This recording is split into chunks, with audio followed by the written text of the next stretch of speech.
Humans can't love us. Alien girl defied her clan after human man exposed their dark secret. Valera had heard the warning since the moment she could understand speech. Humans could not love. The words were carved into lessons, repeated in songs, and reinforced through endless simulations. Humans were emotional mimics, her clan said. They copied affection to gain trust, then abandoned it when it no longer served them. That was the reason the Galactic Compact allowed humans only limited access to shared stations. Close bonds were forbidden. Deep trust was dangerous. Valera believed it. Everyone did. She stood now inside Keller's station, her slender frame wrapped in the silver-blue robes of Clan Sarith. Through the wide glass viewport, Earth floated below, bright and alive. The human homeworld was beautiful in a wild, untamed way, full of oceans and storms. Her instructors said that beauty was part of the danger. Humans came from chaos, and chaos shaped their minds. "Focus," Overseer Threx said beside her. His voice was sharp, carrying the authority of centuries. "You are here to observe, not to wonder." Valera lowered her gaze. "Yes, Overseer." Her assignment was simple. She was to monitor a human scientist stationed temporarily on Keller. His name was Elias Morno, a xenobiologist. Harmless, according to official reports, yet still classified as emotionally unstable by compact standards. Humans always were. She had watched him for weeks through observation feeds. He followed rules carefully, asked permission before entering shared spaces, and thanked station staff even when they made mistakes. None of that mattered, she reminded herself. Humans were skilled pretenders. Still, something about him felt wrong. He spent extra hours helping maintenance crews repair damaged corridors after a minor hull breach. When a young viral technician was injured, Elias stayed with him until medical teams arrived, speaking softly even though the viral language was difficult for humans to pronounce.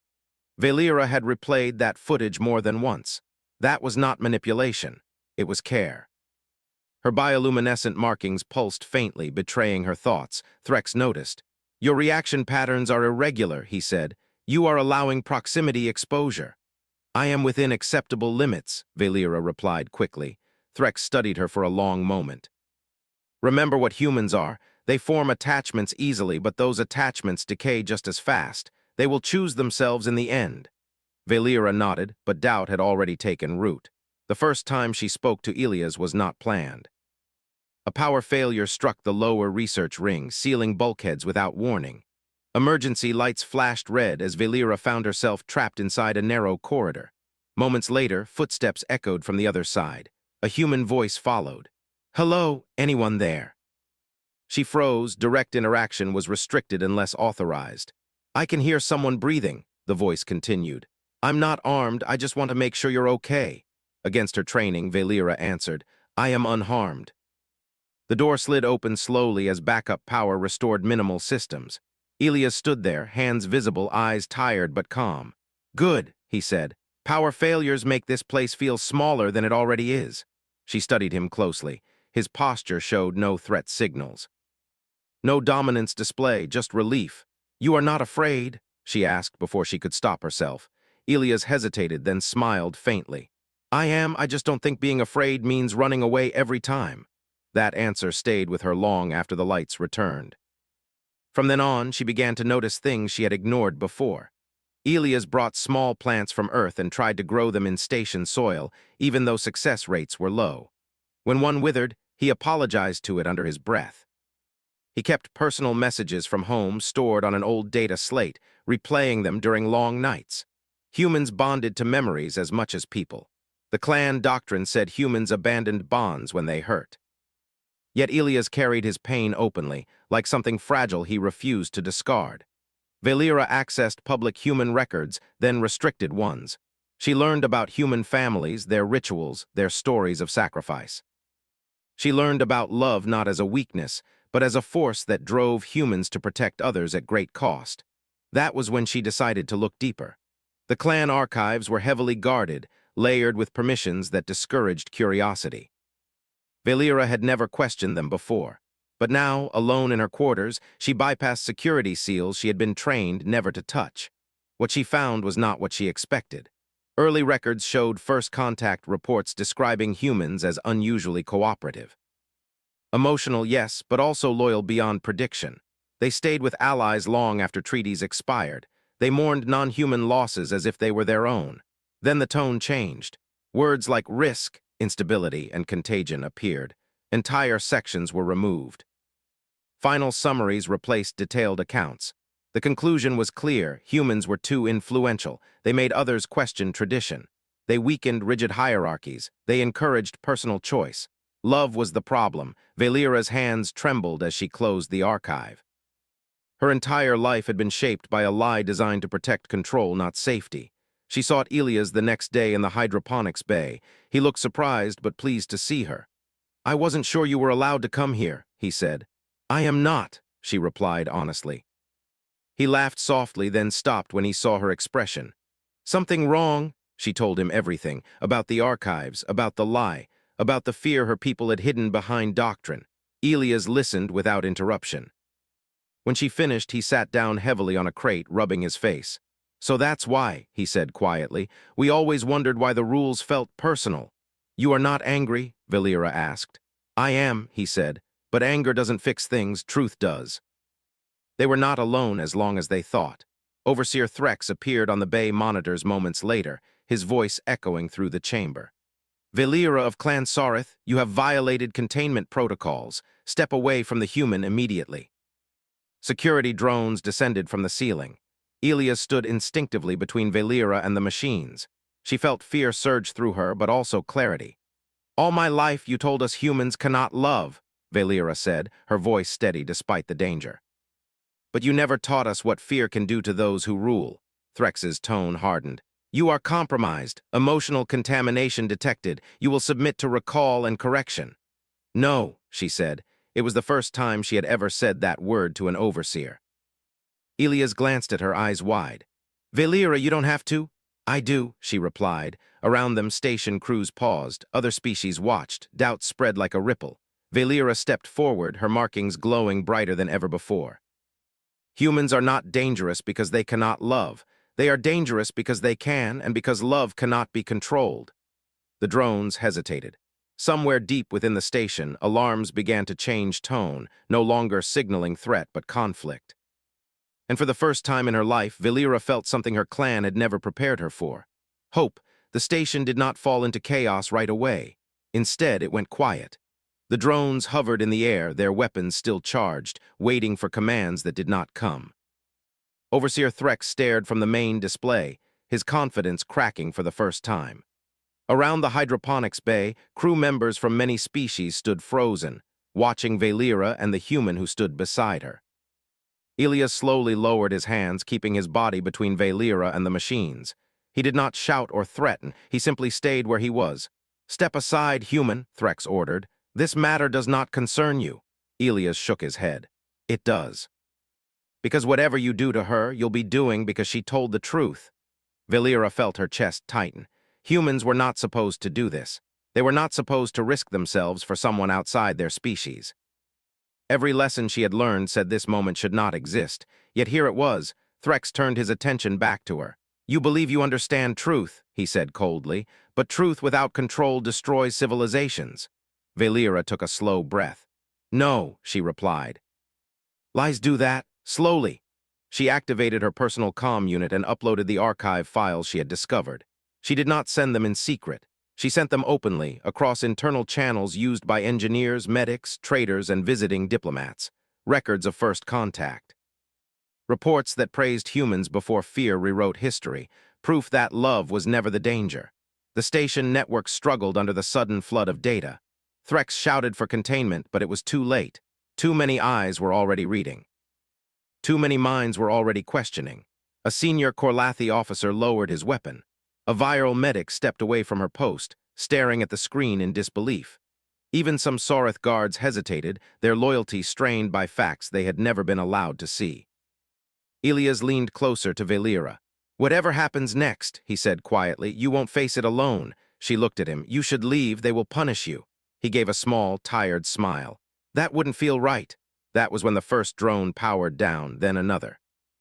Across the bay, systems began to shift as station control passed from Overseer Command to Emergency Council authority. Protocols designed for war were never meant for truth spreading freely. Threx realized he was losing. This station exists because of order, he said sharply. Because emotion was removed from leadership, humans corrupt that balance.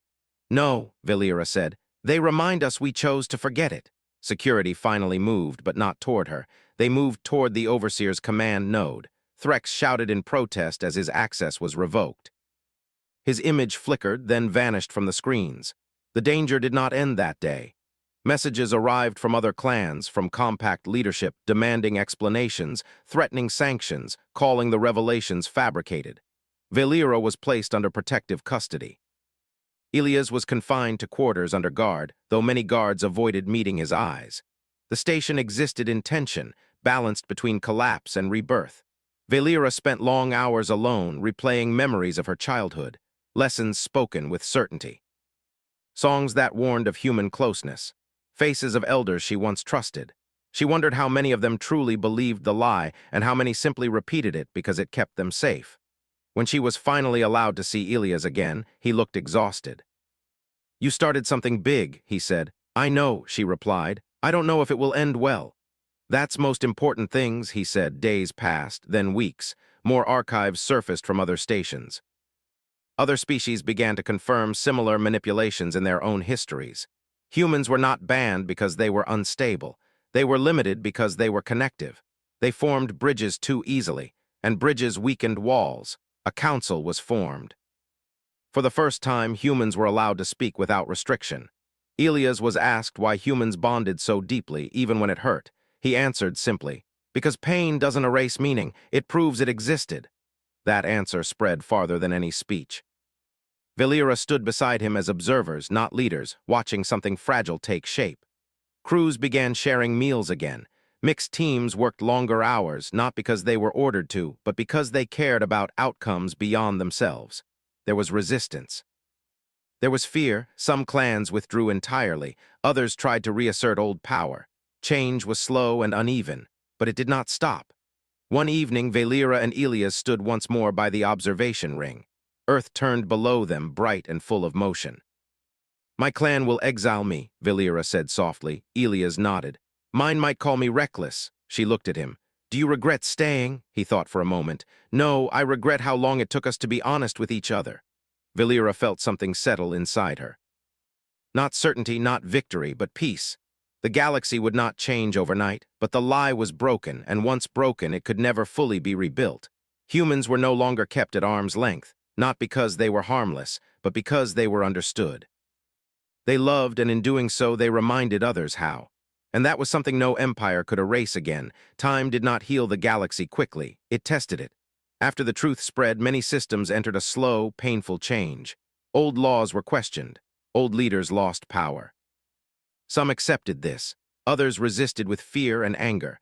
The lie about humans had lasted so long that removing it felt like tearing roots from stone. Valera felt the weight of that every day. She was no longer a full member of Clan Soreth. Official messages arrived confirming what she already knew.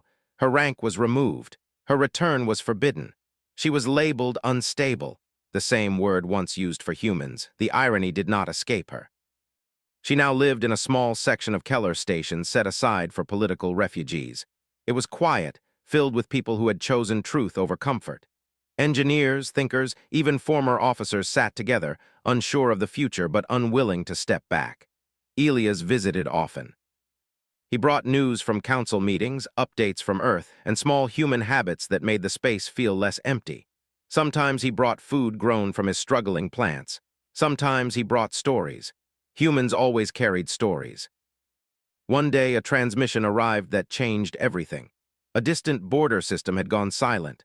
A relay station shared by 3 species stopped responding. Long-range scans showed damage not from war but from internal collapse. Power systems failed. Life support was unstable. Thousands were trapped. The council hesitated. That system was ruled by one of the strongest anti-human factions. They had rejected the new agreements and cut contact after the revelations. Sending help could be seen as invasion or manipulation. Valera listened from the back of the chamber as arguments filled the air. "They chose isolation," one leader said. "We owe them nothing." "They would never help us," another replied. Elias stood when the room fell quiet. "That may be true," he said. But humans don't help because of what others deserve. We help because we can. The words stirred discomfort. Valera felt a familiar pull in her chest. She stood as well. This is the test, she said, her voice steady. Not of humans, of all of us. If we only act when it is easy, then the lie still controls us. The council voted. Barely. A joint relief mission was approved, with humans included as equals for the first time. The journey took days. Valera joined the mission as an advisor, though she had no official title. Elias was assigned as lead medical and logistics coordinator. The crew was mixed, tense, and quiet. When they arrived, the station was barely holding together. Lights flickered. Emergency signals echoed through dead halls. Life pods drifted without guidance. It was chaos, slow, and silent. The local leaders refused docking at first. We do not trust humans, their message stated. You destabilize order. Elias responded calmly. Then let us help and leave. You don't have to trust us forever, just long enough to survive. Minutes passed, then docking clearance came through. What followed was not heroic in the way stories like to tell it. There were no grand speeches, just work. Humans crawled into damaged shafts without complaint. They shared air packs. They carried injured non-humans for hours. They stayed awake far past safety limits because others needed them. Valera watched a human engineer give up his only ration pack to a frightened child of another species. She watched medics comfort the dying even when they could not save them. She watched love, quiet and unrecorded. The station stabilized. When it was over, the local leader stood before the mixed crew, his voice low. You could have used this moment to demand loyalty, he said. You did not. Elias shook his head. That's not help, that's control. The message spread. Again, across the galaxy, the story of the relief mission traveled faster than any archive file. Humans had been given power in that moment, and they had refused to use it for dominance. That changed things more than any speech ever could. Not all resistance faded. Some factions still feared what humans represented, but fear no longer had the same strength. Too many had seen the truth with their own eyes. Valera stood beside Elias as the mission returned home. You were right, she said quietly. Love spreads. He smiled, tired but sincere. So does courage. Months later, a new compact charter was signed. Emotional suppression laws were removed. Mixed leadership councils became common. Humans were no longer limited by default. Valera was offered a role as cultural liaison. She accepted, not because she wanted power, but because she wanted to protect what had begun. On her first day, she addressed a hall filled with many species. Her voice carried without fear. Humans did not change us, she said. They reminded us who we were before fear taught us to hide. Elias watched from the side, pride clear in his eyes. The galaxy did not become perfect, but it became honest. And that, Valera believed, was the bravest beginning of all. The galaxy entered a new season, not of peace, but of learning. After the relief mission, many systems began opening their borders again. Not fully, not without fear. But enough to allow shared ships, shared crews, shared responsibility. Old habits did not disappear. They argued, resisted, delayed. Change moved slowly like light through dust. Valera learned patience. As a cultural liaison, she traveled more than she ever had before. She walked halls where her name was known with respect, and others where it was spoken with suspicion. Some leaders welcomed her as proof that the old ways could change. Others saw her as a warning. She accepted both. Elias continued his work, now officially recognized as a human representative in interspecies recovery efforts. He spent less time in labs and more time on ships, stations, and damaged worlds. Wherever there were wounds, humans were asked to come, not because they were strongest, but because they stayed. One mission took them to a world scarred by civil conflict. Two alien factions had torn their own planet apart long before humans ever arrived in the stars. The war had ended, but the damage remained. Cities lay broken, trust lay deeper still. The council asked for human presence again. Valera stood on the surface of that world beside Elias, breathing air heavy with ash and rain. The people watched them from a distance, guarded and tired. They don't want us here, Valera said softly. Elias nodded. They might not. But wanting help and trusting help aren't the same thing. The work was difficult. Supplies were limited. Tempers were short. Old hatred rose easily.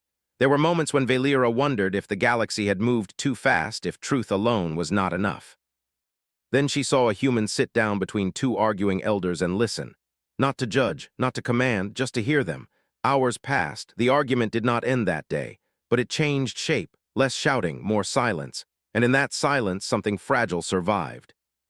That became the pattern. Humans did not erase conflict. They did not promise easy answers. They offered presence, consistency, the strange human habit of staying even when staying hurt. Stories spread again, not of victory, but of endurance. Still, there were those who feared what came next. A coalition of old power systems formed quietly. They did not attack. They did not declare war. They did something far more dangerous. They began to rewrite the truth again. New messages circulated, carefully crafted. Humans were praised publicly but blamed privately. They were accused of emotional influence, of soft control, of reshaping cultures without consent. Some even claimed the relief missions were staged to earn loyalty. The lie tried to return. Valera learned of this during a council session that ended abruptly in silence. She felt the shift immediately. The room felt colder, distant. "They are afraid," she said later to Elias. "Of us?" he asked. "Of losing the old world," she replied. Some people prefer a cruel certainty to a kind unknown. The coalition proposed a new restriction, emotional non-interference laws. Humans would still be allowed to help, but only through controlled systems. No personal bonds, no shared leadership, no lasting presence. It was the old lie wearing a new mask. The vote approached. Valera knew words alone would not be enough. She requested permission to speak directly to the public networks, not as a leader, but as a witness. The council hesitated. Elias stood beside her. "If you silence her," he said calmly, "you prove her right." Permission was granted. Valera spoke simply. She did not accuse. She did not threaten. She told stories. She spoke of the child saved by a human who never learned her name. Of the engineer who stayed behind on a failing station because someone had to hold the door. Of a human who sat beside a dying alien stranger and said, "You're not alone." "These are not acts of control," Valera said. "They are acts of choice, and choice cannot be forced." The message spread, not everywhere, not to everyone, but enough. The vote failed by a narrow margin. The restriction was rejected. The coalition did not dissolve, but it weakened. Truth had roots now. Too many had felt it. Years passed. Valera aged differently than Elias, her people living longer, changing slower. She watched lines appear on his face. She watched his hair turn silver at the edges. Humans, she learned, carried time openly. One evening, they stood together on a quiet station balcony, stars stretching endlessly before them. "Do you ever regret this path?" Elias asked. She considered the question. "No, but I grieve what was lost for all of us." He nodded. "That's human too." When Elias eventually stepped down from active missions, the galaxy noticed. Messages arrived from worlds he had helped, people he barely remembered. Gratitude filled the space he left behind. Valera remained. She trained others, not just humans, anyone willing to listen. The next generation grew up knowing a different story.